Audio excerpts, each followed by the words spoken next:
BJP Rahul Gandhi से कितना ज्यादा डरती है यह तो जगजाहिर है, लेकिन अब युवा कांग्रेस यानी यूथ कांग्रेस नेताओं से भी बीजेपी का डर सामने आ रहा है।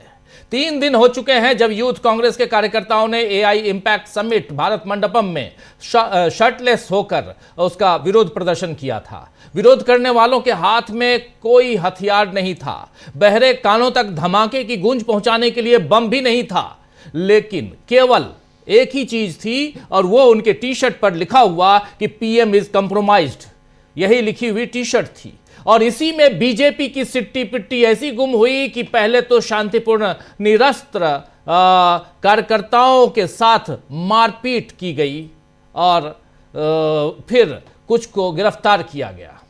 अदालत में दिल्ली पुलिस ने उनकी तुलना नेपाल के जेनजी आंदोलनकारियों से कर दी, लेकिन शायद पीएम मोदी को खौफ इतना ज्यादा है कि अब यूथ कांग्रेस के अध्यक्ष उदय भानु चिब को भी गिरफ्तार कर लिया गया है। इस गिरफ्तारी के बाद अब कांग्रेस सीधे सवाल कर रही है और सीधे सीधे जनता से ही सवाल पूछ लिया है कांग्रेस ने क्या कुछ लिखा है ट्विटर पे, जरा उसको देखते हैं। कांग्रेस यहां लिख रही है कि इतिहास गवाह है, जी हां, इतिहास गवाह है, तानाशाह भी याद रखे जाते हैं और वो भी जिन्होंने डर के सामने झुकने से इनकार किया, यानी दोनों याद रखे जाते हैं। दिल्ली पुलिस द्वारा आईवाईसी अध्यक्ष यानी इंडियन यूथ कांग्रेस के अध्यक्ष उदय भानु चिब को गैर कानूनी रूप से हिरासत में लेना बताता है कि एक शांतिपूर्ण प्रदर्शन ने प्रधानमंत्री और भाजपा की नींद उड़ा दी है।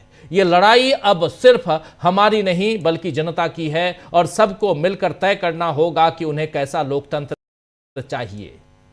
ये बात यहां कांग्रेस पार्टी और कांग्रेस में भी इंडियन यूथ कांग्रेस लिख रही है। दूसरी तरफ यहां पर बहुत इंपॉर्टेंट है जानना कि अब आप और हम मिलकर यह तय करें कि हमें 2014 से पहले वाला लोकतंत्र चाहिए या उसके बाद वाला लोकतंत्र जो आज है, क्योंकि तब विरोध प्रदर्शन करने वालों के साथ यानी 2014 से पहले जब नरेंद्र मोदी की सरकार नहीं थी, उससे पहले विरोध प्रदर्शन करने वालों के साथ देशद्रोहियों जैसा सलूक नहीं होता था।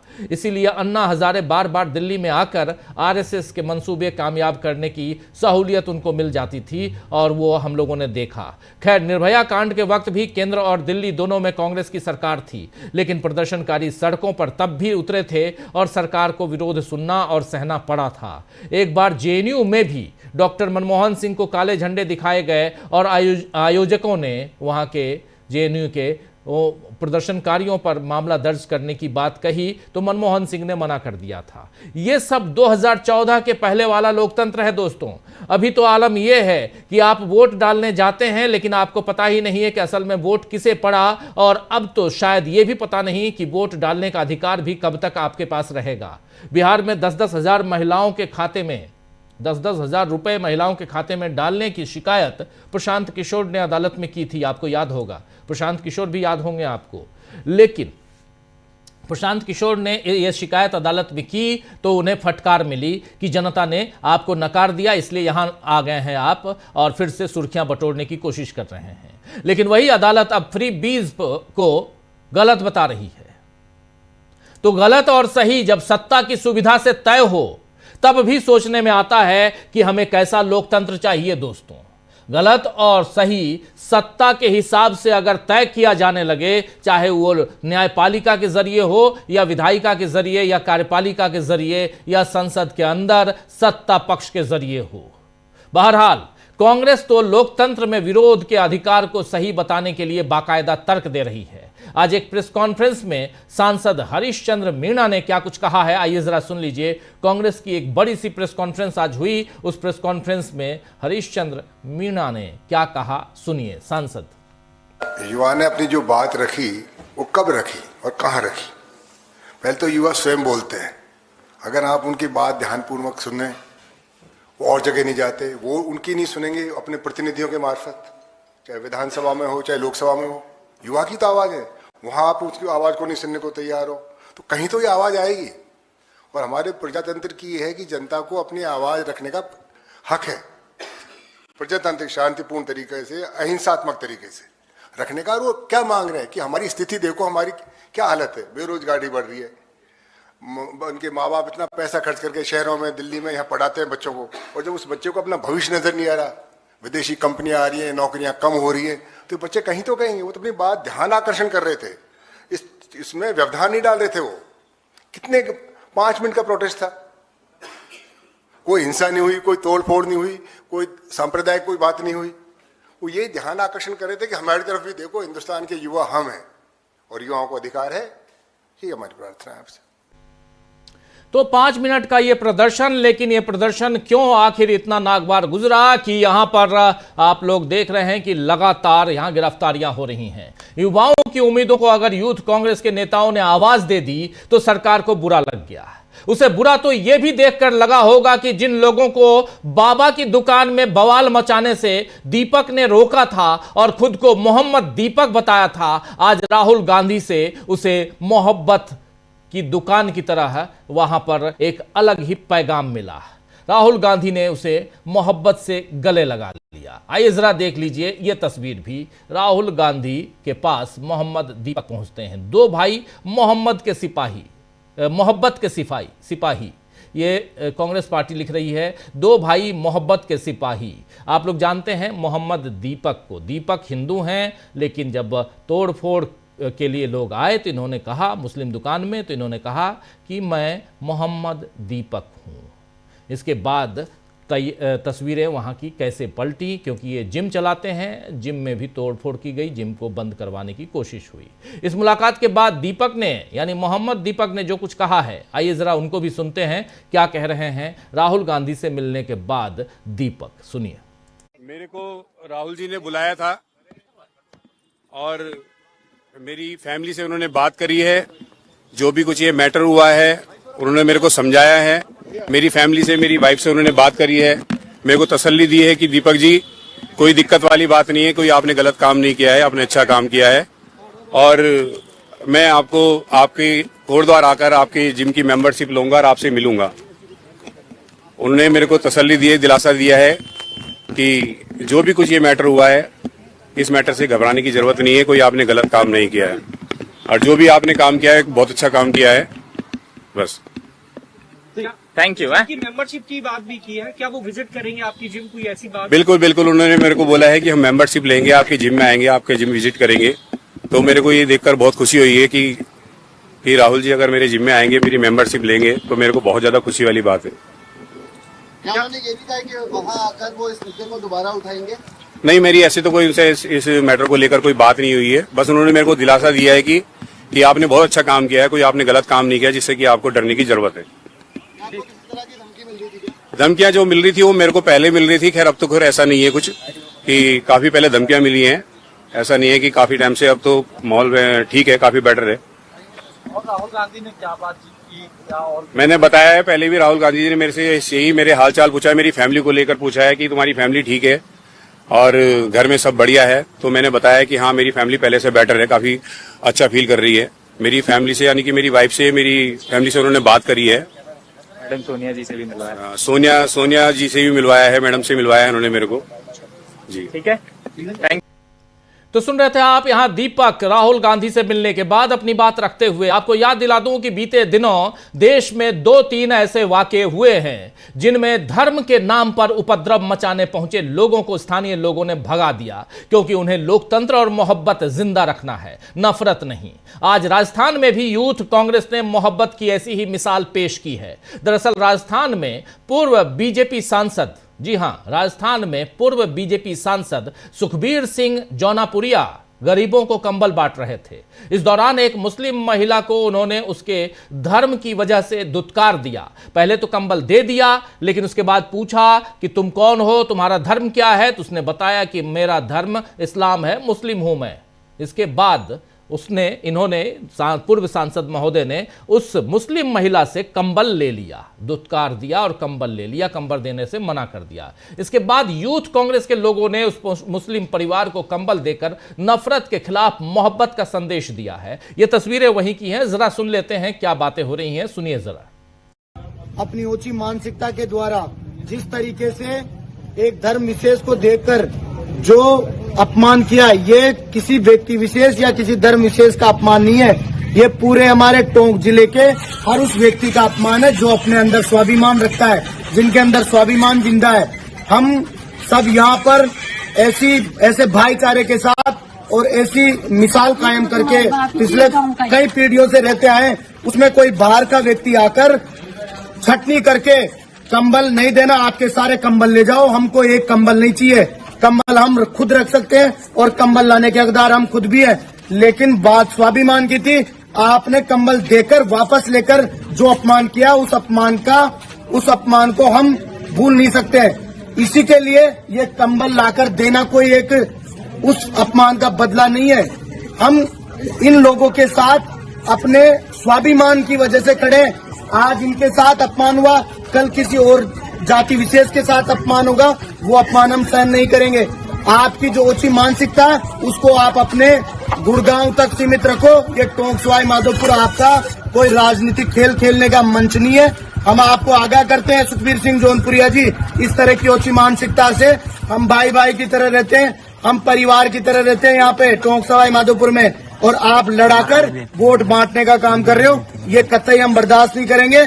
और ये कंबल बांटना कोई आपको दिखाना नहीं था कि हम कंबल बांट सकते हैं, बल्कि हमारा इन लोगों के साथ हमारा स्वाभिमान जिंदा है। उस स्वाभिमान के साथ हम इन लोगों के साथ खड़े, और जब तक ये यहाँ पे रहेंगे हम पूरे भाईचारा के साथ उस चीज को आगे बढ़ाकर पूरी हमारे जो एक तो सुन रहे थे आप, यहां पर कंबल बांटने अगर पहुंचे सांसद महोदय सुखबीर सिंह जौनपुरिया साहब, लेकिन हुआ ये कि इन्होंने यहां गड़बड़ कर दिया। गड़बड़ ये कि एक अल्पसंख्यक समुदाय की महिला से आपने कंबल छीन लिया उनके हाथ में देने के बाद। तो कहानी यहां पर किस ढंग से बदलती है वो आप समझ सकते हैं, क्योंकि नफरत के बाजार में लगातार यहां पर इसी ढंग के लोग खड़े हैं। तो आइए दोस्तों, आज चर्चा करेंगे कि क्या बीजेपी की विभाजनकारी नीति का असर, या कहूं तो ओवरडोज, अब उतर रहा है और लोग असलियत पहचान रहे हैं। क्या यूथ कांग्रेस के नेताओं को गिरफ्तार कर बीजेपी अपनी साख बचा पाएगी? क्या मोदी की घबराहट ने पुलिस को यूथ कांग्रेस के नेताओं के खिलाफ कार्रवाई करने के लिए मजबूर कर दिया है? प्रोग्राम की शुरुआत करूं, लेकिन उससे पहले सुनिए जरा, प्रधानमंत्री नरेंद्र मोदी के 2 बयान को सुनाना चाहता हूं। दोनों बयान कल का है और आप लोग सुन चुके होंगे, लेकिन फिर भी इसलिए यहां पर क्योंकि जो कुछ भी हो रहा है नरेंद्र मोदी के बयान के इर्द गिर्द, उसको आप बहुत आसानी से समझ पाएंगे। जरा पहला बयान सुनिए, जिसमें वो कह रहे हैं कि कांग्रेस खुद पहले से कितनी नंगी है। सुनिए जरा। नीति का अखाड़ा बना दिया।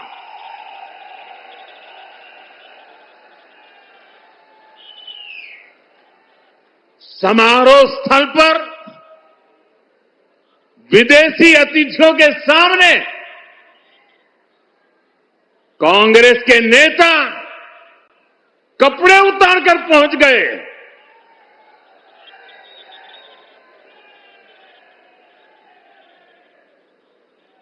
मैं कांग्रेस वालों को पूछता हूं, देश तो जानता है आप पहले से ही नंगे हो, फिर कपड़े उतारने की जरूरत क्या पड़ी?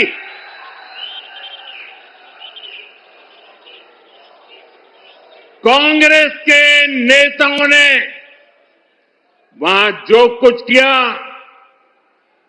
वो दिखाता है कि देश की सबसे पुरानी पार्टी वैचारिक रूप से कितनी दिवालिया हो गई है, कितनी दरिद्र हो गई है। साथियों, कोई कल्पना नहीं कर सकता। हम तो वो लोग हैं जो गांव में किसी के यहां शादी ब्याह होता है तो पूरा गांव उसे सफल बनाने में जी जान से जुट जाता है, ताकि मेहमान गांव की एक अच्छी छवि लेकर जाएं। कांग्रेस तो अपने ही देश को बदनाम करने में जुटी है। तो सुन रहे थे आप, यहां पर सीधा सीधा हमला करते हुए कांग्रेस पे मौका नहीं छोड़ते हैं प्रधानमंत्री नरेंद्र मोदी। लेकिन यह मौका क्यों आया, इस पर हम लोग कई बार चर्चा कर चुके हैं। मगर क्या यह गलत था? क्या यूथ कांग्रेस का प्रोटेस्ट शर्टलेस होकर, टी शर्ट उतारकर और उस टी शर्ट पर लिखा हुआ मोदी इज कंप्रोमाइज्ड, और उस जगह पे यह गलत था। अगर यह गलत था तो यह तस्वीर एक दिखाना चाहता हूं जिसमें बीजेपी के कद्दावर नेता भी शामिल हैं, और उस तस्वीर में आप बीजेपी के नेताओं को भी उसी ढंग से, उससे भी भयंकर ढंग से आप देखेंगे, क्योंकि यूथ कांग्रेस के 10-12, ये देखिए इसमें सबसे बीच में कौन है, पहचान रहे हैं आप? अगर आप हरियाणा से हैं तो जरूर पहचान रहे होंगे, अनिल विज साहब हैं। ये सारे बीजेपी के नेता हैं। क्या कर रहे हैं ये लोग? ये क्या कर रहे हैं? चलिए हटा देते हैं, ज़्यादा नहीं दिखाएंगे, इसको हटा दो। लेकिन यहाँ महत्वपूर्ण है, ये बीजेपी का झंडा है, बहुत महत्वपूर्ण है जानना। ऐसी बहुत सारी तस्वीरें बीजेपी के नेताओं की आपके सामने हम रख सकते हैं, रखना नहीं चाहते हैं, क्योंकि इस कार्यक्रम को हम एडल्ट कार्यक्रम नहीं बनाना चाहते। अगर यूथ कांग्रेस के नेता, जो नीचे बनियान पहने हुए कुछ नेता उसमें नजर आ रहे हैं और टी शर्ट उतार के और बहुत सभ्य रूप से, और ऐसा पूरी दुनिया में होता है। कई बार हम लोग पिछले 3-4 दिनों से इस पे चर्चा कर रहे हैं पूरी दुनिया में। देखिए, एक ये तस्वीर देखिए, एक वो तस्वीर आपने देखी, वरिष्ठ नेताओं की तस्वीर, अनिल विज साहब भी थे उसमें। तो ऐसे लोगों की तस्वीरों से आप साफ समझ में आता है कि यहां पर इसको भुनाने की कोशिश, भुनाने नहीं, दमन करने, दबाने की कोशिश, एक प्रोटेस्ट को दबाने की कोशिश में यहां नरेंद्र मोदी किस तरह खुद ही दबे जा रहे हैं, उसका नमूना आपके सामने पेश करूंगा इस पूरे 1.5 घंटे के कार्यक्रम में। कैसे दब रहे हैं नरेंद्र मोदी, कैसे अपने ही बोझ, और बोझ क्या है? पुलिस का अत्याचार। आज उदय भानु चिब जो यूथ कांग्रेस के अध्यक्ष हैं, उनको बुलाया गया, समन भेजा गया पहले कि आपसे पूछताछ करनी है, और उसके बाद उनको गिरफ्तार कर लिया गया। 5 लोगों को आज गिरफ्तार किया गया। इनके अलावा कल 4 लोगों को गिरफ्तार कर, ऑलरेडी परसों गिरफ्तार कर आप ऑलरेडी उनको हिरासत में ले चुके हैं, और उनको 5 दिन की रिमांड पर ले चुके हैं। कोर्ट भी रिमांड पे उसे दे चुका है। लेकिन सवाल ये उठता है कि फिर आपका जो संवैधानिक अधिकार है, मौलिक अधिकार है, क्या उसका हनन नहीं हो रहा है? ये सब कोर्ट में टिक नहीं पाएगा। लेकिन बहुत इंपॉर्टेंट है इन पर चर्चा करना। आइए चर्चा की शुरुआत करते हैं। उससे पहले अगर चाहें तो एक छोटी सी बाइट और दिखाना चाहता हूं, नरेंद्र मोदी की बाइट, और कैसे मौके को भुनाने की कोशिश करते हैं। तमाम क्षेत्रीय दलों का नाम ले रहे हैं, और यहां पर विलेन सिर्फ और सिर्फ एक ही पार्टी है, और वो है कांग्रेस पार्टी। नरेंद्र मोदी की जुबानी सुनिए। और देखिए दिल्ली में जो हुआ, क्या उसमें कोई टीएमसी के लोगों ने पाप किया है? नहीं किया है। डीएमके के लोगों ने पाप किया है? नहीं किया है। बसपा के लोगों ने पाप किया है? नहीं किया है। फारूक अब्दुल्ला जी की पार्टी ने पाप किया है? नहीं किया है। सिर्फ और सिर्फ सरफरे नेता, कांग्रेस के बेलगाम नेता देश को तबाह करने पर तुले हुए हैं। अगर आपको प्रधानमंत्री की कुर्सी पर बैठना है तो पहले आपको जनता के दिल जीतने पड़ेंगे। प्रधानमंत्री की कुर्सी पर अगर आपको बैठना है तो जनता के दिल को तो जीतना होगा ही, लेकिन साथ साथ डीएमके, टीएमसी, बसपा, इन सब का नाम, सपा, इन सब का नाम क्यों ले रहे थे नरेंद्र मोदी साहब? ये जानने के लिए यहाँ ज़्यादा गुणा भाग करने की ज़रूरत नहीं है, आप भी अच्छी तरह से जानते हैं। चलिए थोड़ा और आगे निकलते हैं और अब चर्चा की शुरुआत करते हैं हमारे वरिष्ठ साथियों के साथ। हमारे वरिष्ठ पैनलिस्ट साथी देखिए इस वक्त 3 मौजूद हैं हमारे साथ। शकील जी हमारे साथ जुड़े हुए हैं, शकील अख्तर जी आपका स्वागत करता हूं। अमलेंदु उपाध्याय जी हमारे साथ जुड़े हुए हैं, अमलेंदु जी आपका स्वागत है। डॉक्टर प्रकाश हिंदुस्तानी जी हमारे साथ जुड़े हुए हैं, प्रकाश जी आपका स्वागत है। स्वागत इस्तकबाल आप तमाम दोस्त साथी शुभचिंतक आप सबका, जो अब तक जुड़ चुके हैं उनका भी, जो जुड़ने वाले हैं उनका भी। सबसे पहले आना चाहता हूं अमलेंदु जी आपके पास। अमलेंदु जी, धड़ाधड़ गिरफ्तारियां आएंगे, शकील जी तो आंखों देखी बताएंगे, लेकिन जरा पहले आपकी टिप्पणी, ये गिरफ्तारियां यूथ कांग्रेस के, आखिर इन लोगों ने कौन सा ऐसा गजब काम कर दिया कि इतने परेशान हो गए हैं मोदी साहब? दिल्ली पुलिस धड़ाधड़, दिल्ली पुलिस, और जहां जहां बीजेपी की सरकारें हैं वहां वहां, मध्य प्रदेश में, उत्तर प्रदेश में, सब जगह, बिहार में, सब जगह गिरफ्तारियां हो रही हैं। कैसे देखा जाए? आ रहे हैं कि कांग्रेस को शासन कैसे करना चाहिए था। शायद ये बताना चाहते हो मोदी जी कि इस तरीके से आपको शासन करना चाहिए था, आपने बहुत गलत तरीके से शासन किया, तो ये शायद समझाना चाहते होंगे। लेकिन राजीव जी, ठीक है, शासन कौन किस तरीके से करता है, ये जो घबराहट है ये साफ तौर पर अब दिखाई पड़ने लगी है। और ये डर जो है ये मोदी जी का वो सामने आ रहा है राजीव जी। एक तो जिस तरीके से दिल्ली पुलिस ने दलील दी कि साहब वो जैन-जी के तरीके से, नेपाल के जैन-जी के तरीके से भड़काने की कोशिश थी, तो इसका मतलब कि आपको ये आशंकाएं हैं कि देश के अंदर कुछ इस तरीके का माहौल बन सकता है।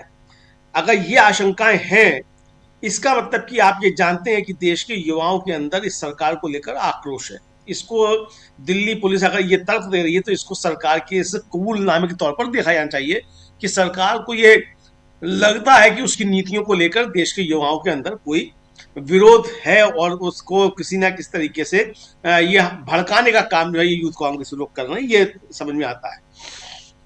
अब जो गिरफ्तारियां कराई जा रही हैं, तो इन गिरफ्तारियों से क्या आगे आंदोलन रुक जाएंगे? क्या पहले गिरफ्तारियां नहीं हुई हैं? क्या अंग्रेजों ने गिरफ्तारियां नहीं कराई थी? गिरफ्तारियों से जो लोग डरते थे राजीव जी, वो तो अंग्रेजों के साथ खड़े हुए थे, और वही लोग आज एक तरह से कहा जाए सत्ता में है। तो ये जो गिरफ्तारियों का डर दिखाने की कोशिश है, तो ये गिरफ्तारियों का डर दिखाकर अब आंदोलनों को रोक नहीं सकते हैं। पहली बात तो ये है, आंदोलन बल्कि इन गिरफ्तारियों से और बढ़ा करते हैं, तो इसके एक तरह से कहा जाए कि इसकी जो प्रतिक्रिया होती है वो और फिर ज्यादा होती है। और अब आप पूरे देश को बता रहे हैं कि इसके जरिए लगातार आप इस मसले को खींचकर कि किस तरीके से मोदी जी घबरा गए हैं और सरकार जो घबरा गई है। तो यही राजीव जी समझा सकता है। अगर मोदी जी घबराए हुए नहीं हैं और ये सरकार अगर घबराई हुई नहीं है, तो इतनी गिरफ्तारियों की आवश्यकता किस लिए है? आपने उदय भानु चिप को बुला लिया, आपने उनको भी गिरफ्तार कर लिया, जो यूथ कांग्रेस के अध्यक्ष हैं। जो लोग कार्यक्रम में थे आपने उनको भी गिरफ्तार कर लिया। चलिए ठीक है, जो कार्यक्रम में थे आपने उनको गिरफ्तार कर लिया, लेकिन क्या इससे पहले जैसे आपने दिखाया वो अनिल विज का, क्या उन लोगों की भी गिरफ्तारियां हुई थी क्या इससे पहले? और राजीव जी, इस तरीके के आंदोलन होते रहते। कल ही मैंने जिक्र किया था वो मणिपुर का, कि वहां किस तरीके से महिलाओं ने निर्वस्त्र होकर प्रदर्शन किया था। इसी दिल्ली में राजीव जी तमिलनाडु के किसान आए थे, उन्होंने निर्वस्त्र होकर जो था वो प्रदर्शन किया था, इसी सरकार के खिलाफ किया था। तो ये अगर इस तरीके के आंदोलन हो रहे हैं और बढ़ रहे हैं, तो आप गिरफ्तारियों के जरिए इसको रोकने की कोशिश करें। उससे ज्यादा अच्छा ये होता कि आप अपनी नीतियों की समीक्षा करते कि आखिर ऐसी कौन सी पॉलिसीज है जिसकी वजह से देश के अंदर इस तरीके के आंदोलन बढ़ रहे हैं। तो ये राजीव जी, मुझे लगता है कि ये सिर्फ और सिर्फ सरकार का डर जो है वही सामने निकल कर आ रहा है। और जब जब राजीव जी सरकार डरती है, वो सिर्फ इसी सरकार की बात नहीं है, कोई भी सरकार हो, दुनिया में कहीं भी सरकार हो, सरकार जब जब डरती है तो उसकी परिणति जो है इसी तरीके के दमन चक्र में होती है।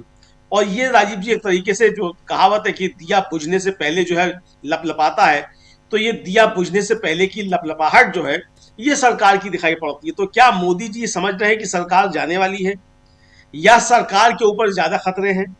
क्या उनकी पार्टी के अंदर उनको लेकर कुछ ज्यादा बेचैनी है? इस तरीके की अगर कुछ चीजें हैं तो ठीक है, उनको दबाने के लिए आप संदेश देना चाहते हैं। आपने यह गिरफ्तारी यूथ कांग्रेस के नेताओं की कराई, संदेश देना आप चाहते हैं अपनी पार्टी के अंदर नेताओं को जो आपके खिलाफ बातें कर रहे हों। हो सकता है इस तरह की चीजें हों, हम इसकी जानते नहीं हैं, लेकिन हो सकता है कि इस तरह की चीजें हों कि आपके खिलाफ जो आपकी पार्टी के अंदर ही कुछ हो रहा हो। क्योंकि जो भी भारतीय जनता पार्टी का राजीव जी शुभ चिंतक होगा, वो सबसे पहले यही चाहेगा कि भाई पार्टी बची रहे और पार्टी का इकबाल जो है वो कायम रहे, पार्टी की बदनामी ना हो। अब मोदी जी की सरकार जिस तरीके से काम कर रही है, तो उससे तो साफ तौर पे दिखाई पड़ता है ये पार्टी की बदनामी हो रही है। तो हो सकता है कि पार्टी के अंदर मोदी जी को लेकर चिंताएं बढ़ रही हों, तो उसको दबाने के लिए भी इस तरीके का काम की जा रहे हों। लेकिन राजीव जी, कुल मिलाकर मुझे लगता है कि कांग्रेस के इन 11 लड़कों ने पूरी की पूरी सरकार को जो है और उसकी जो पॉलिसीज थी उनको एक तरीके से निर्वस्त्र कर दिया है। अब इस पर जितना मोदी जी बोल रहे हैं, सरकार इस पर जितना ज्यादा काम कर रही है, उतना ही और ज्यादा सरकार निर्वस्त्र ही होती जा रही है और सरकार की नीतियों के खिलाफ जो है एक आक्रोश बढ़ता ही जा रहा है। जी बिल्कुल बिल्कुल। शकील जी के पास आना चाहता हूं जल्दी से। शकील जी, क्या कुछ चल रहा है कांग्रेस के अंदर? ये जो कुछ जितनी गिरफ्तारियां हो रही हैं, क्या कांग्रेस कुछ और प्लान में है? जरा ये बताइए। एक बहुत शानदार मौका यहां कांग्रेस के हाथ में भी है। ऐसा नहीं है कि नरेंद्र मोदी की दमनकारी नीतियां जो हैं ये उजागर हो रही हैं, और इसको उजागर करने में कांग्रेस शायद ये मौका छोड़ना न चाहे। तो जरा वो क्या तैयारियां, ये बताइए। दूसरी तरफ इससे सियासी तौर पर किसको फायदा किसको नुकसान, ये भी बताइए। राजीव जी, कांग्रेस ने आज एक बड़ी प्रेस कॉन्फ्रेंस करी। कई सांसद जो हैं वो एक साथ आए और उन्होंने अपने युवा कांग्रेस के नेताओं और कार्यकर्ताओं का पूरा समर्थन किया। उन्होंने कहा कि हम इसको संसद में पूरी ताकत के साथ उठाएंगे। और जो उन्होंने सबसे खास बात कही वो ये कही कि जो प्रधानमंत्री इतना रिएक्ट कर रहे हैं वो क्यों कर रहे हैं। उन्होंने कहा सिर्फ एक वाक्य के ऊपर, प्रधानमंत्री इज कंप्रोमाइज्ड, वो कंप्रोमाइज्ड हैं। और यह बात जब लड़कों ने कह दी तो वो उन्हें बर्दाश्त नहीं हो रही है। तो आज कांग्रेस बिल्कुल साफ साफ सामने आई है, हर तरह की उसने मदद के लिए कहा है। उसने कहा है कि अगर जो लड़के गिरफ्तार हुए हैं उनके पेरेंट को परेशान कराया जाता रहा, उनके परिवार वालों को परेशान किया जा रहा है, उन्हें बुलाया जा रहा है, उनसे पूछताछ की जा रही है, उन पर दबाव डाले जा रहे हैं, तो हम पूरे देश में आंदोलन करेंगे, संसद से सड़क तक ये आंदोलन होगा। कांग्रेस जो है डरने वाली नहीं है। और उन्होंने इन सब आरोपों को गलत बताया जो प्रधानमंत्री कह रहे हैं या गोदी मीडिया कह रहा है या भक्त कह रहे हैं। तो उन्होंने कहा कि ये सब बातें बेकार की बातें हैं। मूल मुद्दा जो लड़कों ने उठाया है वो उसका जवाब प्रधानमंत्री दे कि वो कंप्रोमाइज्ड है या नहीं है। अमेरिका के साथ जो डील करी है वो भारत की शर्तों पे की है या नहीं की है। राजीव जी, प्रधानमंत्री जी आज जो कह रहे थे उनका निशाना सिर्फ और सिर्फ कांग्रेस क्यों है? सभा पे नहीं, बीएसपी, फारूक अब्दुल्ला, डीएमके सबका नाम ले लिया, टीएमसी जिससे भी लड़ रहे हैं, टीएमसी जी। उन्हें अगर डर है, उन्हें अगर खतरा है तो वो कांग्रेस से ही है, राहुल से ही है। यही बात है सारी की सारी। और कांग्रेस इस बात को पूरी ताकत के साथ उठा रही है। वो कहीं पे भी इसको लेके बैकफुट पे नहीं आई है। सब जगह ऐसे प्रदर्शन होते रहे हैं और हम किसी और का उदाहरण नहीं देंगे। हम तो खुद प्रधानमंत्री मोदी का उदाहरण देंगे, नरेंद्र मोदी का उदाहरण देंगे। मुंबई में जब 26/11 के हमले हुए, सुरक्षा बल हमारे, सरकार हमारी आतंकवादियों से लड़ रही थी वास्तविक रूप से आमने सामने, तब मोदी जी प्रेस कॉन्फ्रेंस करके आरोप लगा रहे थे, देश और सुरक्षा बल का ध्यान भटका रहे थे। ये क्या था? अभी तो कहते हैं कि अंतर्राष्ट्रीय मामला, वो तो 3-3 मामले थे। अंतर्राष्ट्रीय मामला भी था और देश की सुरक्षा का भी था और इसके साथ इस बात का भी था कि सारे देश का ध्यान भटक जाए जिसका फायदा आतंकवादियों को मिल जाए। तो प्रधानमंत्री जी को अपनी कोई बात याद नहीं रहती। वो कुछ शब्द ऐसे होते हैं, कुछ वाक्य ऐसे होते हैं जो हम लोग इस्तेमाल नहीं करते, मगर इनकी समझ में वही आते हैं, वो चलन में वही हैं। अमर सिंह की याद आ जाती है हमें। अमर सिंह कहते थे इन लोगों के लिए कि हम करें तो लंगोट ढीला, आप करो तो रासलीला। वही हाल है। ये बात कर रहे हैं। सबसे पहले उज्जैन के विक्रम विश्वविद्यालय में एक शिक्षक सब्बरवाल की विद्यार्थी परिषद के लोगों ने पीट पीट कर हत्या कर दी थी। इनकी पूरी सरकार उसके साथ खड़ी हो गई थी, बीजेपी की थी। सबके सब जो है अदालत से बरी हो गए थे।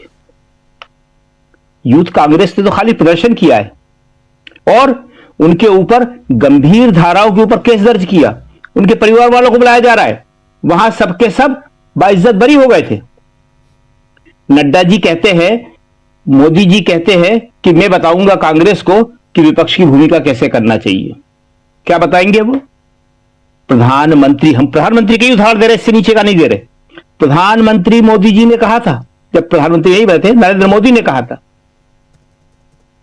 जब हमारे प्रधानमंत्री मनमोहन सिंह अमेरिका में वहां के अंतर्राष्ट्रीय लोगों को यह बता रहे थे कि पाकिस्तान किस तरह से आतंकवाद को बढ़ावा दे रहा है, तो ये भारत में कह रहे थे कि हमारे प्रधानमंत्री देहाती औरतों की तरह बात करते हैं। नरेंद्र मोदी जी चुगली करते हैं जो उस विद्वान आदमी मनमोहन सिंह के लिए कह रहे थे। और किसका हवाला देके? नवाज शरीफ का हवाला देके, जो हमारे आतंकवादी पहुंचा रहा था। उसका हवाला देके कह रहे थे। तो अब अमर सिंह की याद ना आए तो किसकी याद आएगी? अंतर्राष्ट्रीय, राष्ट्रीय सुरक्षा, भारत की प्रतिष्ठा सब दांव पे लगा देते हैं। और भारत का जो हमारा विपक्ष का नेता है वो किस तरह से इनका सम्मान करता है, इसका भी एक उदाहरण दे दें हम, फिर बात खत्म करते हैं अपनी। उन्होंने जब ये कहा था, डील की बात करी थी, तो राहुल गांधी ने क्या कहा था? राहुल गांधी ने प्रधानमंत्री पद का पूरा सम्मान करते हुए, वहां मोदी जी प्रधानमंत्री पद का अपमान कर रहे हैं देहाती औरत के चुगलीखोर के, और राहुल कहते हैं कि भारत का कोई प्रधानमंत्री सामान्य स्थितियों में ऐसा नहीं कर सकता। पद की गरिमा का पूरा ख्याल, लेकिन अगर व्यक्तिगत रूप से उसका कोई मुद्दा हो तो वो ऐसी डील कर सकता है। तो इससे बड़ी बात क्या होगी? और तो आज कांग्रेस पूरी तरह साथ में आ गई है।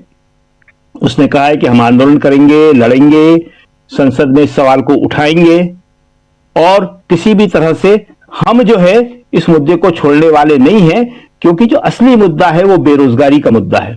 असली मुद्दा है जो इन छात्रों ने उठाया, देश की इज्जत को, देश की प्रतिष्ठा को बेचने का मुद्दा है। और आप नंगा होने की बात करते हैं, ये कांग्रेस के सांसदों ने कहा। नंगा तो आपने देश के युवाओं को कर दिया। उनका यह वाक्य था कि नंगा तो आपने देश के युवाओं को कर दिया। इसलिए आप जो कह रहे हो वो आप खुद को बचाने के लिए कह रहे हो। और आप खुद को क्यों बचा रहे हो? इसलिए कि लड़कों ने एक नारा लगा दिया, लड़कों ने अपनी टी शर्ट पे यह लिख दिया कि प्रधानमंत्री इज कंप्रोमाइज्ड। ये तीर निशाने पे लग गया। आंदोलन हमेशा होते रहे हैं, और ये जो बात कर रहे हैं विपक्ष में, तो सबसे ज्यादा ये रहे, सबसे ज्यादा आंदोलन इन लोगों ने किए। उस वक्त कभी ऐसी धाराएं लगती थी? हमें खुद याद है, सब लोगों को याद है। आजकल लोग बोलते नहीं है, डर बहुत ज्यादा है लोगों को। लड़कों को आंदोलन के बाद उनकी पीठ थपथपाते थे, कहा जाता था जाओ जाओ, चलो नेता बनोगे तुम, चलो भाग जाओ। गंभीर धाराओं में गिरफ्तार किया जाता था, दिन भर प्रदर्शन होते थे, हर जगह प्रदर्शन होते थे। लेकिन ये इनका पाखंड है, ये इनकी हिपोक्रेसी है।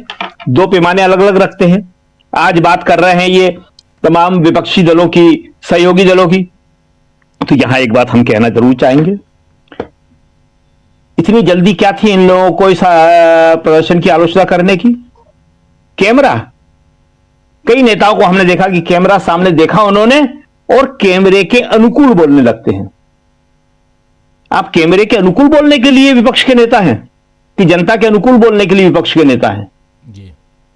राहुल गांधी एक नेता है देश में ऐसे जो कैमरों के लिए नहीं बोलते हैं। वो बोलना भी नहीं चाहिए किसी को कैमरे के लिए। लोगों को बोलना चाहिए प्रो पीपल, जनता के लिए बोलना चाहिए जी। लेकिन ये मीडिया खुश हो जाए, मीडिया खुश होकर आपको क्या देगा? दरअसल मीडिया खुश नहीं होता है, खुश उसके पीछे बैठी हुई, उसको संचालित कर रही हुई बीजेपी होती है। आप मीडिया को कितना खुश करोगे? कभी कर नहीं सकते आप उसको खुश।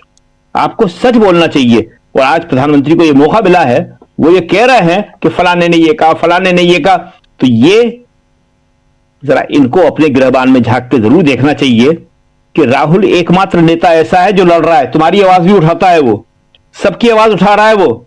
और जरा कल्पना कर लो, बड़ी खतरनाक कल्पना है कि अगर राहुल चुप हो जाए तो देश में क्या होगा? सारी संवैधानिक संस्थाएं चुप हो गई हैं, मीडिया चुप हो गया है। आप विपक्ष के दल जो हैं उनको एक करता है वो, इंडिया गठबंधन बनाता है वो, सबके साथ खड़ा होता है वो। और आज उसकी पार्टी का सवाल है, उसका व्यक्तिगत सवाल नहीं है। आज वो दीपक से मिल रहा है। क्या मैसेज देने के लिए मिला वो दीपक से, उत्तराखंड के? कि सब इंसान एक हैं, कोई किसी को दबा नहीं सकता। तो इसलिए जो है प्रधानमंत्री मोदी जो कह रहे हैं उसको मीडिया उठाएगा भी, लेकिन कांग्रेस इससे डर नहीं रही है। कांग्रेस इसको अच्छी तरह समझ रही है और इसके मुद्दे के ऊपर कांग्रेस पूरी तरह एकजुट है। जी राजीव जी। जी बिल्कुल, कांग्रेस एकजुट है इस मुद्दे पे। ये आज साफ दिखाई दिया जब कांग्रेस के तमाम वरिष्ठ सांसदों ने प्रेस कॉन्फ्रेंस कर यूथ कांग्रेस के नेताओं के साथ जो कुछ हो रहा है उसकी भर्त्सना की और ये कहा कि हम लोग इसे संसद में उठाएंगे। 9 मार्च से आप जानते हैं संसद का बजट सत्र का दूसरा सेशन शुरू होने वाला है और उसमें इस मुद्दे को भी उठाया जाएगा। मुद्दे कितने मिल रहे हैं प्रकाश जी, आप देख रहे हैं। एक तरफ जब राष्ट्रपति के अभिभाषण पर धन्यवाद प्रस्ताव पर जो चर्चा चल रही थी उसमें जब राहुल गांधी बोलने के लिए खड़े हुए तो वो लेकर आए नरवणे की किताब। उसके बाद जब बजट पे चर्चा हुई, राहुल गांधी आए तो उन्होंने उसमें एप्स्टीन फाइल्स की बात की। नरवणे की किताब भी सामने लेकर रख दिए, राहुल गांधी ले आए और उसके बाद एप्स्टीन फाइल्स में हरदीप पुरी ने खुद स्वीकार कर लिया कि 3 से 4 बार मेरी मुलाकात हुई है। हालांकि कांग्रेस का दावा है प्रेस कॉन्फ्रेंस में कि 9 बार मुलाकात हुई थी। अब उसके बाद 14 बार की बात भी आ रही है। कौन कितनी बार मिला ये नहीं पता, लेकिन इन सब के बीच अब ये youth Congress, Modi is compromised, और उधर अमेरिका में जो कुछ हो रहा है हम लोग देख रहे हैं। डोनाल्ड ट्रंप को अपने ही सुप्रीम कोर्ट से झटका लग चुका है। 9 जजों की बेंच में से 6 जज इनके खिलाफ चले गए। उस दिन काफ़ी घबराए हुए, सकपकाए हुए थे डोनाल्ड ट्रंप यहाँ पर क्या करें क्या नहीं करें की स्थिति में हैं और अब वो जंग की तरफ बढ़ते हुए दिखाई दे रहे हैं ईरान के साथ।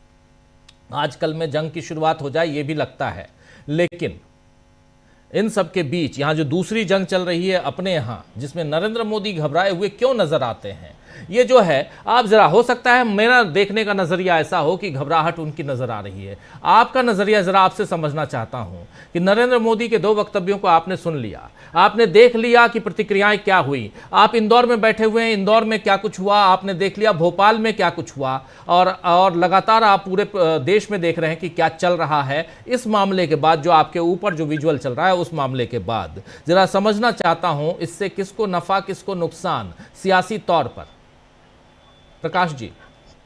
जी धन्यवाद राजीव जी। जो हालात है इस पर बशीर बद्र साहब का एक शेर याद आता है। वो शेर इस हालात में, देश के राजनीतिक हालात पर बिल्कुल सटीक है। हम तो कुछ देर हंस भी लेते हैं, दिल हमेशा उदास रहता है। यानी जो लोगों की प्रतिक्रिया है वो बताती है किस तरह देश को उदास कर दिया प्रधानमंत्री ने वक्तव्य देके। वास्तव में युवक कांग्रेस के लोगों को तो शुक्रिया कहना चाहिए प्रधानमंत्री का और बीजेपी के नेताओं का कि उनकी गिरफ्तारी हुई और दर्जन भर लोगों के आंदोलन से ही सरकार हिल गई और प्रधानमंत्री इस तरह की शब्दावली इस्तेमाल करने लगे जैसे हमारे यहाँ, हमारे शहर में पार्षद लोग भी ऐसी भाषा नहीं बोलते। उस स्तर तक चले गए प्रधानमंत्री जी। तो ये बताता है कि प्रधानमंत्री इतने बौखलाए हुए हैं। दरअसल इस पूरे मुद्दे को लेकर आप देखेंगे कि जिस तरह से भारतीय जनता पार्टी, बीजेपी के आला नेताओं ने और संगठन ने जो तरीका अपनाया वो ये कि AI समिट में जो जो बदइंतजामी हुई, भारत की जितनी भद पीटी, उससे लोगों का ध्यान बटाने के लिए कि देखिए साहब ऐसा है जैसे घर में शादी हो और कोई हमारा पड़ोसी इस तरह बनियान पहनकर आ जाए विवाह मंडप में और बनियान भी उतार दे, इस तरह की बातें हो रही।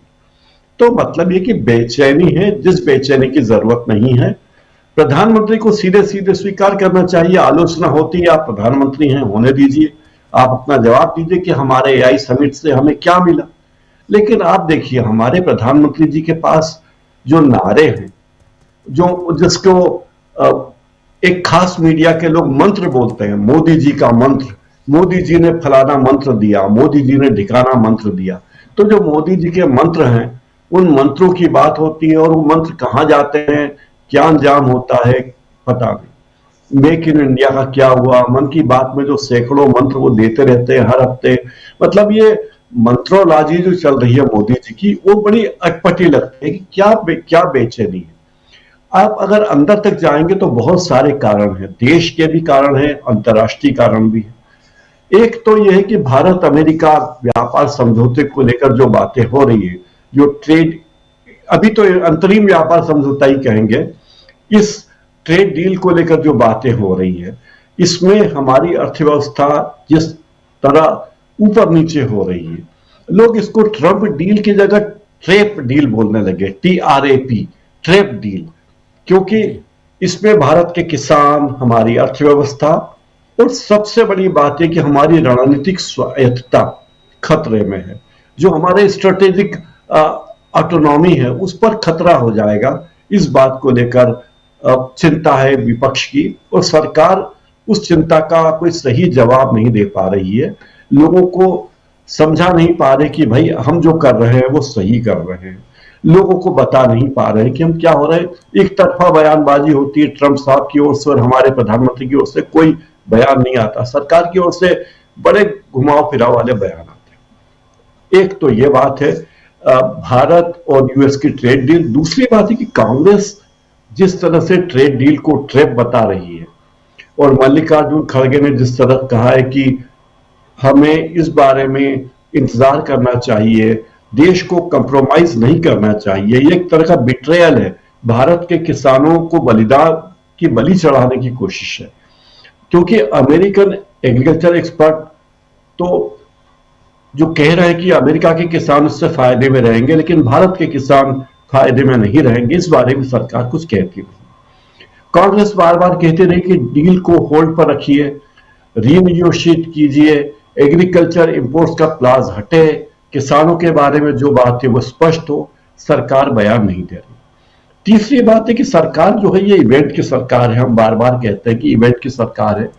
इवेंट करने को ये बड़ी उपलब्धि मान लो भाई, AI इम्पैक्ट समिट कर लेने को आप उपलब्धि बता रहे हैं, जो उपलब्धि नहीं है। अगर ऐसा होता तो शारजाह में, संयुक्त अरब इमारात में, जहां क्रिकेट के इतने बड़े आयोजन होते हैं, तो वो शारजाह के खिलाड़ी वर्ल्ड क्रिकेट में नंबर 1 होते, लेकिन वो नहीं।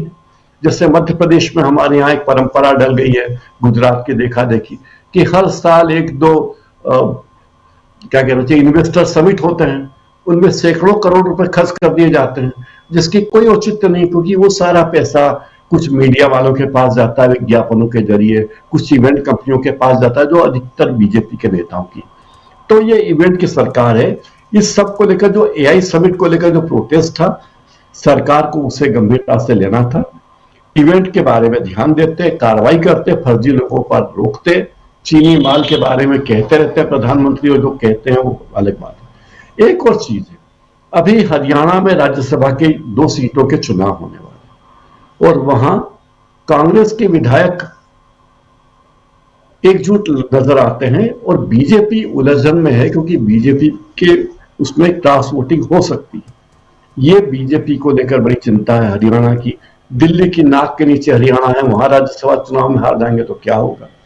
फिर एप्स्टीन फाइल और बिल गेट्स के बारे में जो बयान आए हैं वो भी बीजेपी के लिए बेचैनी पैदा करते हैं। लेकिन आम आदमी को लगता है कि जिस तरह की भाषा प्रधानमंत्री इस्तेमाल कर रहे हैं वो उनकी गरिमा के अनुकूल नहीं थी। और मोहम्मद दीपक से जो मुलाकात नेता प्रतिपक्ष ने की, मुझे लगता है कि यह काम तो प्रधानमंत्री को करना चाहिए था। प्रधानमंत्री को उसे बुलाना था कि भाई क्या दिक्कत तुम्हें है, बताइए, हम हमारे देश में किसी के साथ भेदभाव नहीं हो। एक और किस्सा भी कि किसी को कंबल बांटा, गरीब को कंबल छीन लिया। ये सारी बातें एक उस मानसिकता को दर्शाती कि लोग आपराधिक कृत्य कर रहे हैं। अगर उन नेताजी ने किसी को कंबल दिया और जाति पूछकर कंबल लिया तो मुझे लगता है कि एक आपराधिक कृत्य है ये, क्योंकि आप देश में विभाजन की बात कर रहे हैं। अभी उज्जैन में हमने देखा कि वहां जैन परिवार की मिठाई की दुकानें वहां बिल्कुल रमजान के महीने में रोजा खोलने के लिए लोग मिठाइयां ले रहे हैं। कहीं मैंने देखा कि श्री राम मिठाई भंडार पे कई लोग टोपी लगाए रोजा खोलने के लिए सामान खरीद रहे हैं। तो देश में जो भाईचारा उसे बनाए रखना सरकार की जिम्मेदारी है। सरकार उस जिम्मेदारी से चूक रही है और बेजा हरकतें करने वालों पर रोक नहीं लगा रही है। प्रधानमंत्री के बयान संतुलित नहीं है। राजू जी, बिल्कुल आप सही कह रहे हैं, प्रधानमंत्री के बयान संतुलित नहीं है। इस बीच प्रधानमंत्री के बयान पर राहुल गांधी का बयान भी आ गया है। राहुल गांधी ने अभी थोड़ी देर पहले ट्वीट किया है, उन्होंने बयान अपना वक्तव्य जारी किया है और उसमें साफ साफ वो कह रहे हैं राहुल गांधी कि मोदी जी आप शर्म की बात करते हो, शर्म की बात मैं आपको बताता हूं। ये ट्वीट किया उन्होंने, राहुल गांधी ने। इसके साथ साथ उन्होंने वीडियो भी जारी किया है। कह रहे हैं एप्स्टीन फाइल्स में आपके मंत्री और आपके मित्र का साथ में नाम आना, ऐसे घिनौने अपराधी के साथ आपका नाम जुड़ा होना, ये शर्म की बात है। आपने अमेरिका के साथ जो ट्रेड डील की है, जिसमें आपने देश को बेच दिया, ये शर्म की बात है। आइए जरा सुन लेते हैं राहुल गांधी जो कह रहे हैं। हमारे साथी प्रशांत टंडन जी भी जुड़ गए हैं। प्रशांत जी, आपका स्वागत करता हूं इस कार्यक्रम में। और राहुल गांधी को सुनते हैं। सीधे सीधे हमलावर, शर्म किसको आनी चाहिए ये बता रहे हैं, और शर्म की बात कौन करता है और शर्म क्या है ये मैं आपको बताता हूं। राहुल गांधी कह रहे हैं, सुनिए। बीजेपी के कार्यकर्ताओं, आरएसएस के कार्यकर्ताओं, आप अपने प्रधानमंत्री के आंखों में देखो, आपको डर दिखेगा। पार्लियामेंट में नहीं आ पाए और कारण नारावाने नहीं थे, कारण एप्स्टीन था, कारण अदानी पर केस था। नरेंद्र मोदी जी, अहिंसा और लोकतांत्रिक विरोध देश की बुनियाद है। गांधी जी और भगत सिंह ने यह रास्ता दिखाया है। इससे आप इतना क्यों डरते हो? आप शर्म की बात करते हो। शर्म की बात मैं आपको बताता हूँ। आपने अमेरिका के साथ जो किया है, ये शर्म की बात। देश को आपने बेचा है। पहली शर्म की बात, जो यूएस के साथ आपने ट्रेड डील की है, जिसमें हिंदुस्तान को कुछ नहीं मिला और हमारा पूरा देश आपने अमेरिका को बेच दिया है। हमारे देश का डेटा दे दिया, किसानों को खत्म कर दिया, टेक्सटाइल इंडस्ट्री बर्बाद कर दी। ये शर्म की बात। दूसरी शर्म की बात, एप्स्टीन जो पीडोफाइल है, उसकी फाइलों में, उसकी ईमेल में आपका नाम, आपके मंत्रियों का नाम और आपके दोस्तों का नाम, तीनों का एक साथ आ रहा है। यह है दूसरी शर्म की बात। और तीसरी शर्म की बात, अदानी पे जो केस चल रहा है, पूरा देश जानता है कि वो अदानी पर नहीं, बीजेपी और आपके फाइनेंशियल आर्किटेक्चर पर केस है। और पूरा देश जानता है, पूरी रात आप सो नहीं पाते हो जब आप सोचते हो कि अदानी केस का क्या होगा। मोदी जी, जो आप अपने मित्रों के लिए, अनिल अंबानी, अदानी, और अपने लिए उचित समझते हो, वो आप करो। हम देश की रक्षा करते हैं, हम किसानों की रक्षा करते हैं, हम मजदूरों की रक्षा करते हैं, स्मॉल एंड मीडियम इंडस्ट्री की रक्षा करते हैं और देश की डेटा की रक्षा करते हैं। हम संविधान के लिए लड़ रहे हैं। कांग्रेस पार्टी के बब्बर शेरों, कार्यकर्ताओं, आपको डरना नहीं है, एक कदम पीछे हटना नहीं है। धन्यवाद। कांग्रेस के बब्बर शेरों को इन्होंने कह दिया डरना नहीं है और एक कदम पीछे नहीं हटना है। प्रशांत टंडन जी, आपके पास आना चाहता हूं। राहुल गांधी का इससे पहले इतना ओजपूर्ण वक्तव्य, बयान, 1.5 मिनट का, 1 मिनट 50 सेकंड का यह वीडियो है, आपने सुना था क्या? राहुल गांधी ने बहुत भाषण दिए, बहुत कुछ कहा, बहुत ओजस्वी होकर उन्होंने, बहुत ज्यादा वहां कई बार उग्र होकर भी उन्होंने अपने बयान दिए, लेकिन यहां संतुलित, लेकिन यहां ओज है इनके बयान में, वो साफ दिखाई दे रहा है। और कह रहे हैं कि आपको, कांग्रेस के बब्बर शेरों, आपको डरना नहीं है, 1 इंच भी पीछे हटना नहीं है।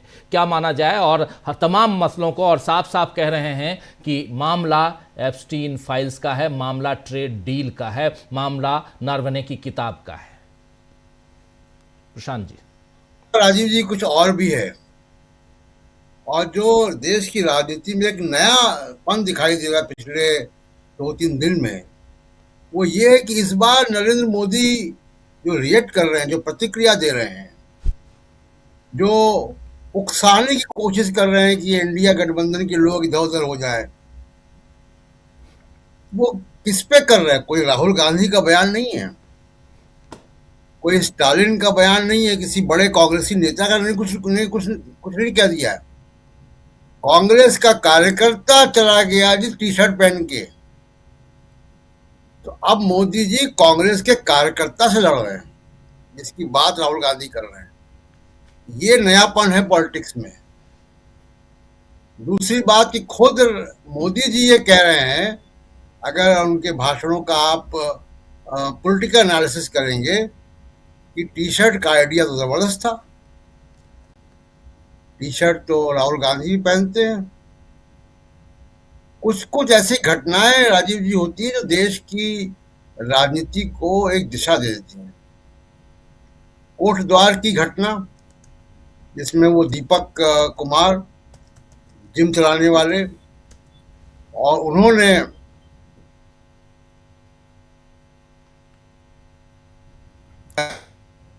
और अब दूसरी बात जो सामने आ रही है वो ये कि लगता है मेरा वीडियो डाउन है क्या? नहीं नहीं, अभी ठीक है, अभी ठीक है। बीच में हुआ था डाउन, लेकिन अभी ठीक हाँ। है जी।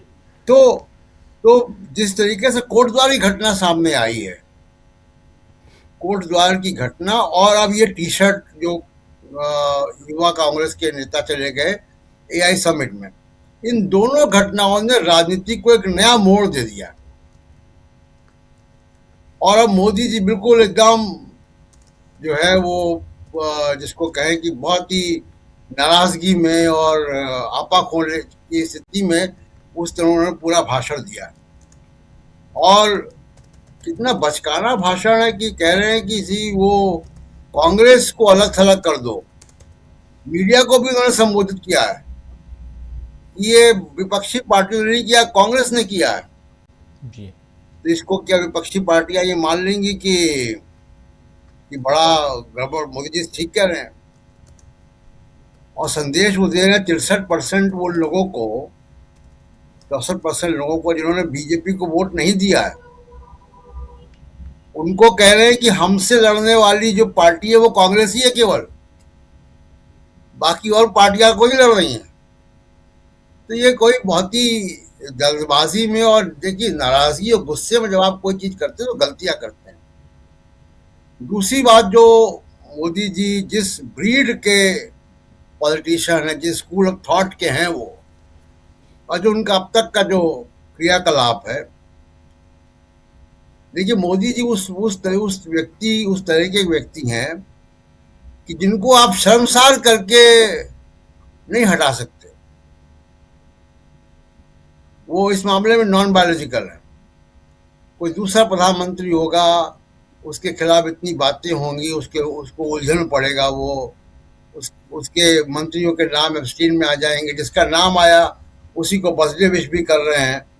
तो वो साबित करते हैं बार बार कि देखिए आप मुझे शर्मसार नहीं कर सकते, आपको कोई और तरीका अपनाना पड़ेगा।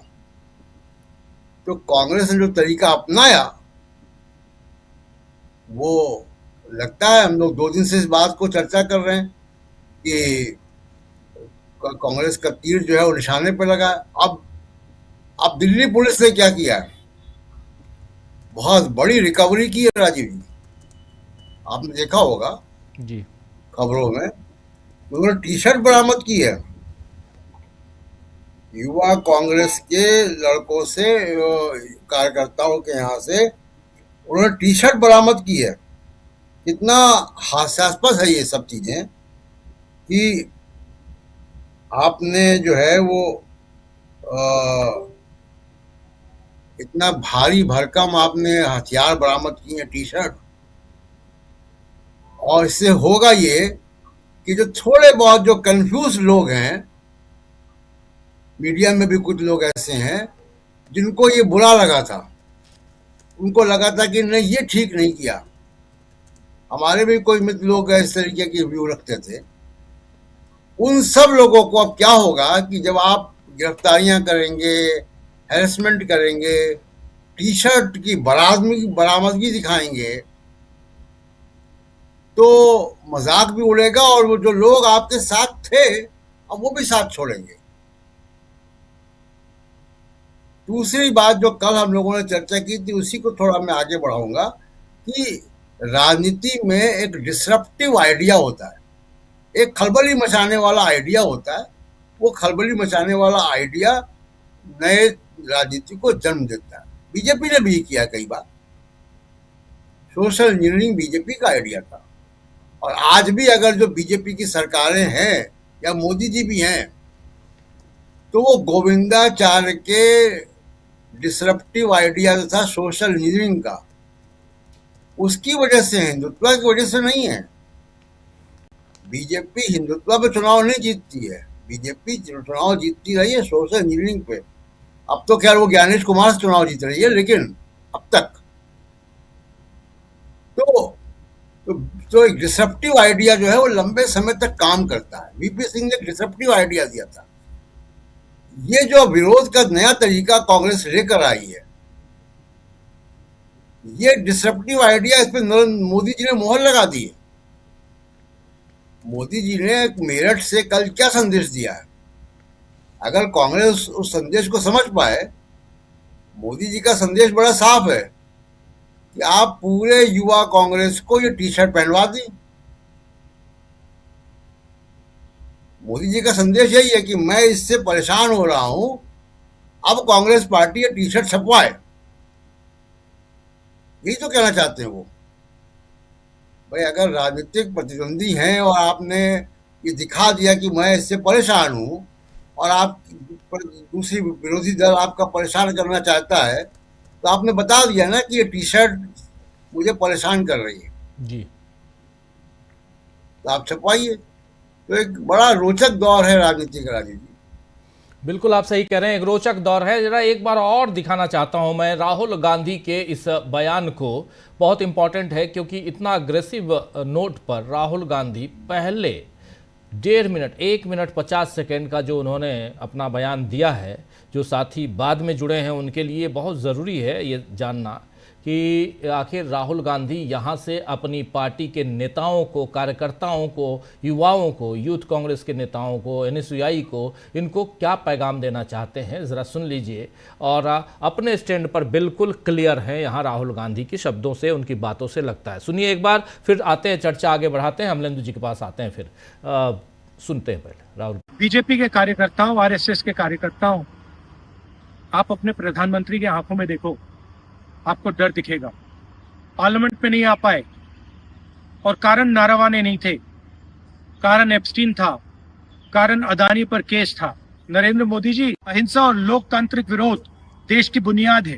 गांधी जी और भगत सिंह ने यह रास्ता दिखाया है, इससे आप इतना क्यों डरते हो? आप शर्म की बात करते हो। शर्म की बात मैं आपको बताता हूँ। आपने अमेरिका के साथ जो किया है, ये शर्म की बात। देश को आपने बेचा है। पहली शर्म की बात, जो US के साथ आपने ट्रेड डील की है, जिसमें हिंदुस्तान को कुछ नहीं मिला और हमारा पूरा देश आपने अमेरिका को बेच दिया है। हमारे देश का डेटा दे दिया, किसानों को खत्म कर दिया, टेक्सटाइल इंडस्ट्री बर्बाद कर दी। ये शर्म की बात। दूसरी शर्म की बात, एप्स्टीन जो पीडोफाइल है, उसकी फाइलों में, उसकी ईमेल में आपका नाम, आपके मंत्रियों का नाम और आपके दोस्तों का नाम, तीनों का एक साथ आ रहा है। ये है दूसरी शर्म की बात। और तीसरी शर्म की बात, अदानी पे जो केस चल रहा है, पूरा देश जानता है कि वो अदानी पर नहीं, बीजेपी और आपके फाइनेंशियल आर्किटेक्चर पर केस है। और पूरा देश जानता है, पूरी रात आप सो नहीं पाते हो जब आप सोचते हो कि अदानी केस का क्या होगा। मोदी जी, जो आप अपने मित्रों के लिए, अनिल अंबानी, अदानी, और अपने लिए उचित समझते हो, वो आप करो। हम देश की रक्षा करते हैं, हम किसानों की रक्षा करते हैं, हम मजदूरों की रक्षा करते हैं, स्मॉल एंड मीडियम इंडस्ट्री की रक्षा करते हैं और देश की डेटा की रक्षा करते हैं। हम संविधान के लिए लड़ रहे हैं। कांग्रेस पार्टी के बब्बर शेरों, कार्यकर्ताओं, आपको डरना नहीं है, एक कदम पीछे हटना नहीं है। संविधान के लिए लड़ते हैं और कांग्रेस के कार्यकर्ताओं। और जी प्रशांत जी, जी राहुल गांधी जो राजीव जी कह रहे हैं, उस पर सिर्फ एक बात जोड़ना चाहता हूं, वो ये कि कल हम लोग चर्चा कर रहे थे, अमेरिका जो ट्रेड डील बात करने ब्यूरोक्रेट्स की और मिनिस्ट्री ऑफ कॉमर्स की टीम जा रही थी, वो टीम अब नहीं जा रही है। जी, वेट करेंगे कह रही है टीम, अभी थोड़ा इंतजार करेंगे। ये इंतजार 6 महीने से कर रहे थे, अचानक आपने इंतजार को छोड़ दिया और फिर आनन फानन में आपने ट्रेड डील कर लिया। और उसके बाद फिर, जबकि ये जानते हुए कि 10 दिन बाद ही सुप्रीम कोर्ट से फैसला आना है, 2 फरवरी को ट्रेड डील के लिए आप, क्योंकि 2 फरवरी को ही राहुल गांधी का भाषण होता है। आप देखिए, कोइंसिडेंस है या कुछ और है, हेडलाइन मैनेजमेंट है। 2 फरवरी को राहुल गांधी भाषण देते हैं, जनरल नरवणे की किताब का जिक्र करते हैं और उसी शाम को अचानक उधर से अमेरिका से ट्वीट आता है, मैसेज आता है कि भारत ने ट्रेड डील कर लिया, भारत के साथ हमने एक ट्रेड डील कर लिया, साइन कर लिया। ये हेडलाइन मैनेजमेंट इसी को कहते हैं। और प्रशांत जी, हम और आप बहुत, और साथ में शकील जी, हम लोगों ने तो बहुत नज़दीक से देखा है, वन नेशन वन इलेक्शन से लेकर तमाम कैसे हेडलाइंस मैनेजमेंट होते हैं, मैनेज किया जाता है। लेकिन अमलेंदु जी, यहां पर राहुल गांधी के इस वक्तव्य को कैसे देखते हैं आप? राजीव जी, देखिए, जो काम यूथ कांग्रेस के लड़कों ने शर्ट उतार कर किया, राहुल गांधी ने वो काम बिना शर्ट उतारे कर दिया। सरकार को निर्वस्त्र करना था, वो राहुल गांधी ने सरकार को फिर निर्वस्त्र कर दिया। और ये मौका जो है वो मोदी जी ने उपलब्ध कराया। भाई आप जिस तरीके से अब यूथ कांग्रेस के लोगों के ऊपर पुलिस की कार्रवाई करा रहे हैं, उसके बाद ये तो चीजें और बढ़ेंगी, ऐसा थोड़ी कि एकदम रुक जाएंगी। राहुल गांधी भी यही कह रहे हैं कि आपके ये जो कारनामे हैं पुलिस के जरिए ये रुकेंगे नहीं, ये और बढ़ेंगे। अब राहुल गांधी ने तो राजीव जी खुलकर कह दिया कि एपस्टीन फाइल्स में आपका नाम है, आपके मित्र का नाम है, आपके स्ट्रक्चर जो उस पर हमला है, अडानी पे जो केस चल रहे हैं, साफ तौर पे कहे जा रहे हैं। और जो बड़ी बात कही है राजीव जी, मुझे लगता है उसको अंडरलाइन किया जाना चाहिए कि मोदी जी आप रात को सो नहीं पा रहे हैं। और राजीव जी ये मोदी जी के चेहरे पे दिखाई पड़ रही है थकान, कि रात को मोदी जी सो नहीं पा रहे हैं। मोदी जी के श्रीमुख से जो विष्ठा निकली है वो राजीव जी इसी का प्रमाण है कि मोदी जी रात को सो नहीं पा रहे हैं और जुनून में जाने क्या क्या पक रहे हैं। तो ये साफ समझ में आ रहा है। तो राहुल गांधी का जो ये हमला अब जो किया है राहुल गांधी ने इसके बाद, तो मुझे लगता है राजीव जी इसका जवाब प्रधानमंत्री के पास नहीं है। और प्रधानमंत्री अगर इसका जवाब देने की कोशिश करेंगे तो और ज्यादा फंसते चले जाएंगे, चीजें और ज्यादा खुलकर सामने आती चली जाएंगी।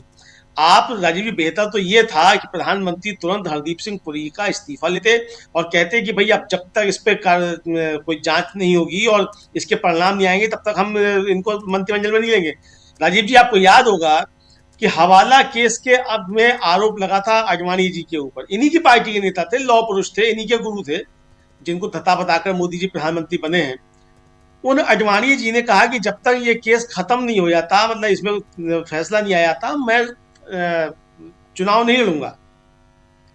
और आडवाणी जी ने मतलब जब तक वो नहीं आया तब तक दूर रहे। शरद यादव ने भी कहा। तो इस तरीके से जो नाम आते हैं तो आप एक थे एक स्थापित कर सकते थे कि भाई देखिए हमारी सरकार तो बड़ी पाक साफ है और हम एकदम पाक साफ हैं, हम ऐसे लोगों को बर्दाश्त नहीं करते। लेकिन मोदी जी की अच्छाई राजीव जी ये है कि मोदी जी अपने हर बुरे से बुरे आदमी के साथ भी कंधे से कंधा मिलाकर खड़े रहते हैं। अब ये मोदी जी की कोई कमजोरी है कि बुरे लोगों के पास मोदी जी की कुछ बुरी बातें हैं, या मोदी जी की अच्छाई है कि वो अपने बुरे लोगों के साथ भी खड़े रहते हैं, ये तो मोदी जी जाने। लेकिन वो खड़े रहते हैं लगातार। अब देखिए हरदीप सिंह पुरी के साथ मजबूती के साथ खड़े हुए हैं, अडानी के साथ मजबूती के साथ खड़े हुए हैं, ब्रजभूषण शरण सिंह के साथ मजबूती के साथ खड़े हुए हैं, कुलदीप सिंह सेंगर के साथ मजबूती के साथ खड़े हुए हैं। तो वो खड़े रहते हैं अपने ऐसे लोगों के साथ मजबूती के साथ। ये उनकी, मैं तो एक अच्छाई के तौर पर देखता हूँ। और फिलहाल मैं अच्छाई के तौर पर देख रहा हूँ कि हरदीप सिंह पुरी के साथ मोदी जी पूरी मजबूती के साथ खड़े हुए हैं। जब तक कि और फाइलें नहीं आ जाएं, और लोगों के नाम नहीं आ जाएं, तब तक देखते हैं कि मोदी जी जो है वो हरदीप सिंह पुरी के साथ इसी तरह से खड़े रहेंगे। अब जब अगर और लोगों के नाम आ जाते हैं अगले, अभी जो फाइलें और आनी है, तब देखना होगा कि किस किस के साथ मोदी जी साथ में खड़े होते हैं राजीव जी, ये देखा जाएगा। लेकिन राहुल गांधी ने जो अपना ये वक्तव्य जारी किया है राजीव जी, इसने सीधे सीधे मोदी जी का जो अस्तित्व है उसके ऊपर सीधा सीधा प्रहार किया है। उन लड़कों ने तो मोदी कंप्रोमाइज जो है वो लिखा है केवल। अच्छा, जो प्रशांत जी सुझाव दे रहे थे राजीव जी, बड़ा अच्छा सुझाव है। अगर ये मान लीजिए पोस्ट ये पहनकर 10-20 लाख लोग सड़कों पे निकल जाएं कि मोदी कंप्रोमाइज, तो कितनी गिरफ्तारियां कराएंगे मोदी जी? कितनी गिरफ्तारियां कराएंगे? 20 लाख, 50 लाख, 1 करोड़। 1 करोड़ लोग निकल सकते हैं पहन करके, मोदी कंप्रोमाइज। तो ये जो दावत है वो मोदी जी खुद दे रहे हैं। अच्छा राजीव जी, एक बार लगा था कि वो चौकीदार चोर है, तो सबने लिख दिया कि मैं भी चोर, अपने उस पे ट्विटर पे सबने लिखा कि मैं भी चोर। अब कोई नहीं कह रहा मैं भी कंप्रोमाइज, लिखो सब मैं भी कंप्रोमाइज, मजा आ जाए, सब लिखे कंप्रोमाइज। सबने लिखा था ना मैं भी चोर, तो अब लिखो सब कि मैं भी कंप्रोमाइज। तो लेकिन राजीव जी इस बार मामला ज्यादा ही फंस गया है, और अभी तो जो चीजें सामने आई हैं वो कम आई हैं, मुझे लगता है शायद कुछ और ज्यादा चीजें होंगी जो सरकार में बैठे हुए लोगों को मालूम हुई। राजीव जी देखिए, जिसके पर्चे वहां जमा हैं उसको तो मालूम है ना किस किस के पर्चे वहां जमा है। हमें ये आपको तो नहीं मालूम है, देश को ही तो नहीं मालूम है। देश को तो वही जो 30 लाख पर्चे सामने आ गए उनसे मालूम पड़ा कि हरदीप सिंह पुरी है उसमें। लेकिन बाकी जिनके पर्चे जमा हैं उनको तो मालूम है ना कि उनके पर्चे जमा हैं, बाकी देश को मालूम है ना मालूम हो। तो अब किस किस के पर्चे जमा है राजीव जी, किस किस के क्या क्या मोदी जी के ऊपर दबाव है। राहुल गांधी तो कह रहे हैं कि आप रातों को सो नहीं पा रहे हैं, तो हो सकता है वास्तव में राजीव जी मोदी जी रातों को नहीं सो पा रहे हो, पता नहीं किस किस के पर्चे अब निकल कर सामने आने हो। तो दबाव तो एक साफ तौर पर दिखाई पड़ रहा है। लेकिन राजीव जी कोई राजनीतिक व्यक्ति होता है तो वह ऐसे दबावों के बीच जो है वो अपना मानसिक संतुलन ठीक करके रखा है। देखिए राजीव जी, हमने तोड़ी एनसीपी जब पवार वाली और ले गए अजीत पवार ने 5 मिनट शपथ ले ली थी। शरद पवार ने उसमें क्या कहा? भाई शरद पवार बातें कर सकते थे।